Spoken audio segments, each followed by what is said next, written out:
sampai diresmikan juga buat jadi opening MotoGP Mandalika kemarin. Kita tahu di situ cuma sekali putus waktu itu 2012. Dan juga bagi kita sebagai masyarakat umum, wujud bela negaranya adalah dengan terus memberikan energi positif. Nah, tapi ini juga dapat karena tekanan dari masyarakat yang tinggi gitu loh. Banyak pengamat luar bilang kalau Gen Z itu generasi yang paling apatis dan krisis identitas. Terutama identitas nasional ya. Tapi faktanya begitu nama King Indo disebutkan atau simbol merah putih bertanding di kancah global, itu jutaan netizen muda langsung kompak bersatu menguasai ruang-ruang digital, sosial media, dan memberikan dukungan. Halo semuanya, selamat datang di podcast Dialog Kebangsaan.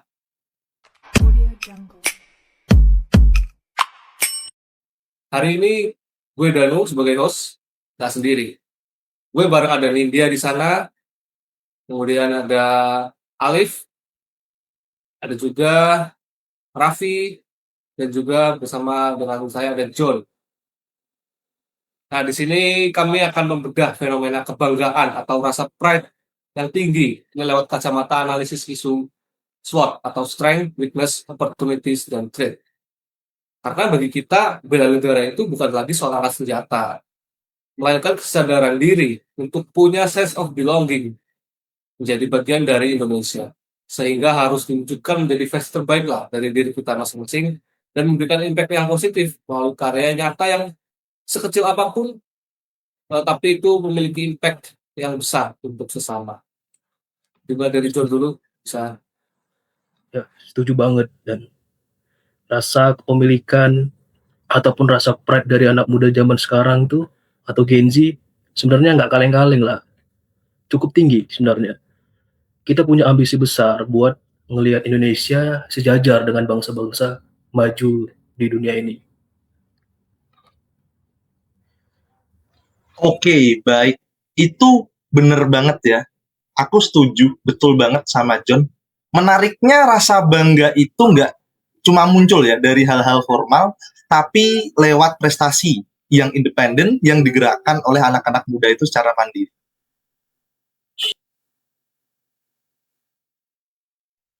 Oke. Nah, marilah sekarang kita bedah dari faktor internal atau kita punya strength atau kekuatan.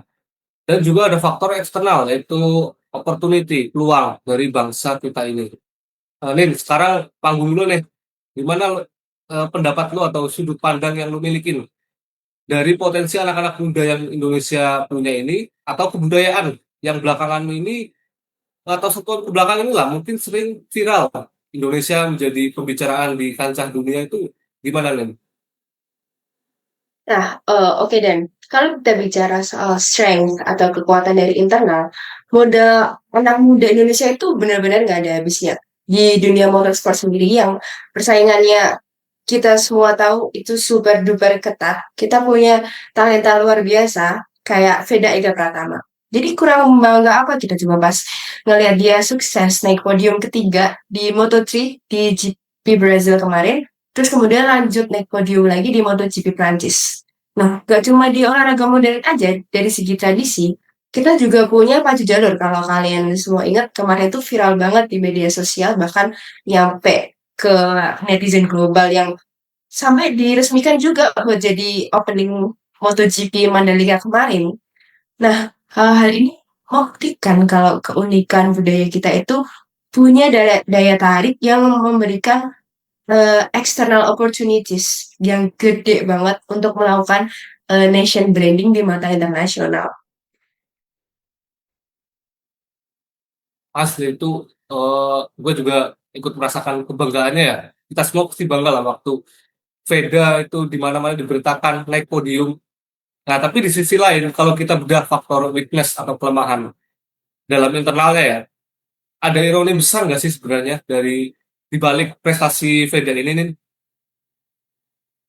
Nah, ini juga dan kita tuh nggak boleh denial kalau kita tuh masih ada aspek weakness yang harus kita ketahui. Jadi kita sendiri mungkin menyadari kalau Indonesia itu ada salah satu slogan namanya "We are a rich country, but poorly managed. Jadi kalian tahu nggak, Veda Ega Pratama itu kan asalnya dari Yogyakarta. Tapi ironisnya di kota Yogyakarta sendiri itu nggak ada sirkuit permanen yang memadai. Jadi bayangin pembalap kelas dunia kayak dia, biasanya tuh latihan cuma di kayak lahan parkir pasar hewan atau di lapangan parkir namanya Stadion Mandala Krida.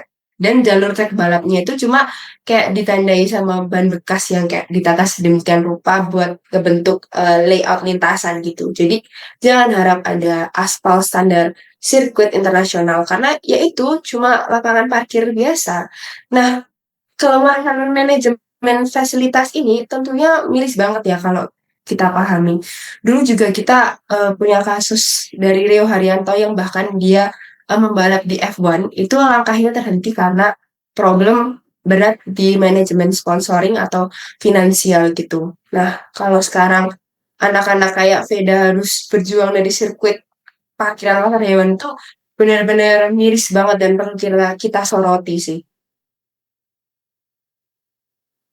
Wah gila sih, itu memang sempat mencuat juga ya berita bahwa sirkuit parkiran pasar hewan itu ya suatu hal yang miris gitu ya. Berjuang dari fasilitas yang seadanya, tapi buktinya dia bisa dapat podium di Prancis, kemudian di Brazil, itu suatu hal yang luar biasa.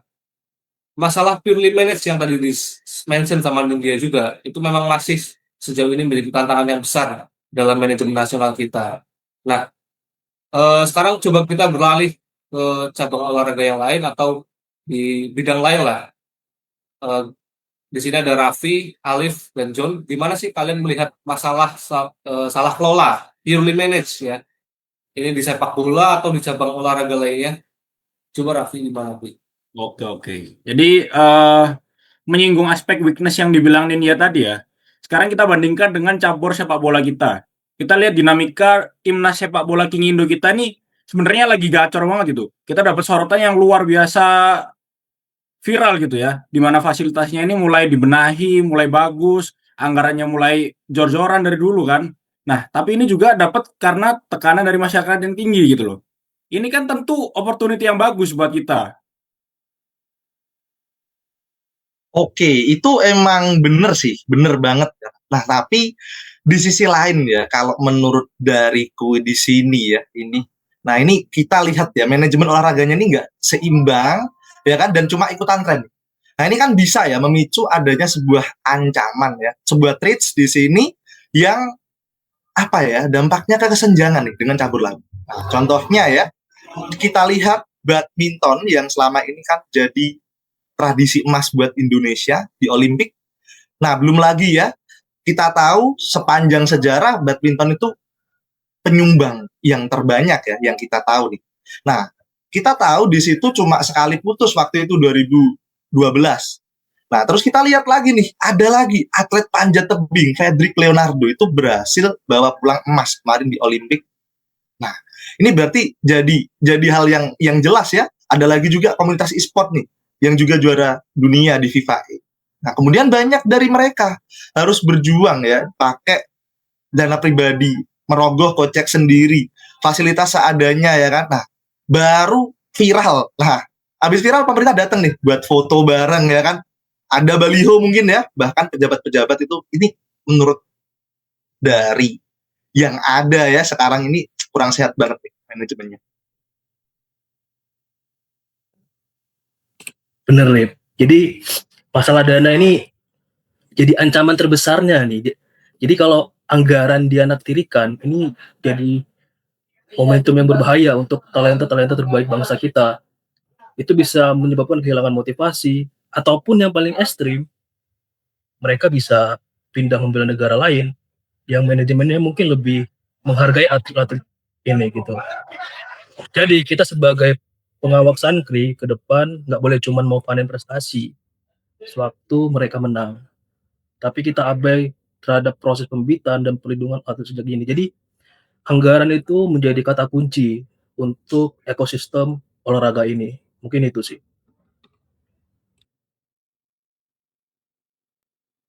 Oke, jadi tadi sempat disebut oleh panelis juga ya, ada Raffi, Alif, dan John ini kita dapat tahu banyak ya jadinya sebenarnya kita punya opportunity, kita punya talenta, tapi pada kenyataannya ya kita masih punya ancaman seperti yang disebutkan John tadi gitu ya. Dan tentunya kritik yang dari kita ini sebenarnya sifatnya membangun kan, objektif ya, karena kita sayang gitu sama bangsa kita, sama negara kita. Nah, sebagai generasi muda nih yang punya sense of belonging, rasa memiliki, apa sebenarnya solusi konstruktif ya, yang kita positive vibes aja lah di sini, yang bisa lah kita tawarkan untuk masa depan dari King Indo kita ini. Hmm. Oke Dan. Kalau menurut saya sih ya, rasanya kuncinya ini adalah reformasi tata kelola birokrasi di bidang pemuda atau olahraga melalui sistem sangkri yang lebih profesional gitu. Jadi harus semakin transparan dan akuntabel, di mana pemerintah ini harus hadir sebagai fasilitator yang adaptif dan mempermudah regulasi bagi pihak swasta maupun sponsor-sponsor yang mau mendanai atlet-atlet muda potensial kita ini. Bukan nunggu viral atau bahkan nunggu naik podium dulu gitu loh. Setuju banget. Tata kelola birokrasi itu memang penting. Dan juga bagi kita sebagai masyarakat umum, wujud bela negaranya adalah dengan terus memberikan energi positif, mengapresiasi dan mendukung seluruh cabur serta kebudayaan lokal secara adil. Stop kita untuk membanding-bandingkan, karena semua yang membawa nama Indonesia itu adalah disebut sebagai pahlawan bangsa. Iya, bener. Kalau dari aku sih setuju banget sama teman-teman panelis kita. Jadi kayak bela negara hari ini tuh kan tentang konsistensi kita buat terus belajar dan bertumbuh untuk menjadi versi terbaik dari bidang profesi kita masing-masing. Terus kita translate atau kita terjemahkan menjadi suatu karya atau kontribusi yang nyata yang berdampak langsung bagi sesama tentunya.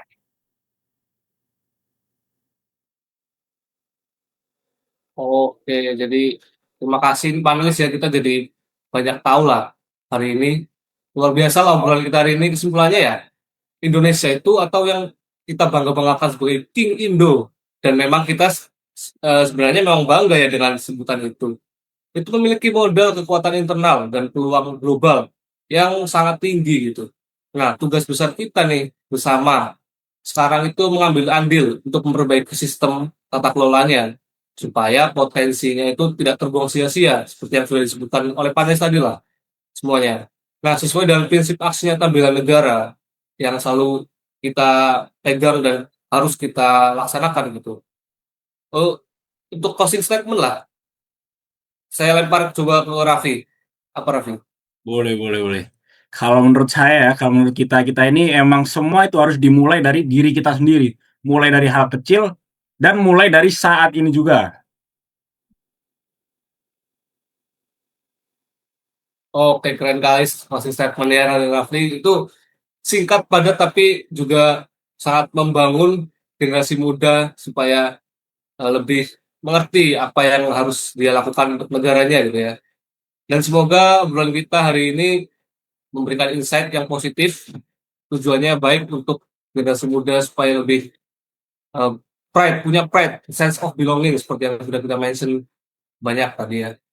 Di sini gue Danu bersama Nindya, Alif, Raffi, dan John pamit undur diri. Bangga berbangsa dan bernegara Indonesia. See you guys, stay positive and bye.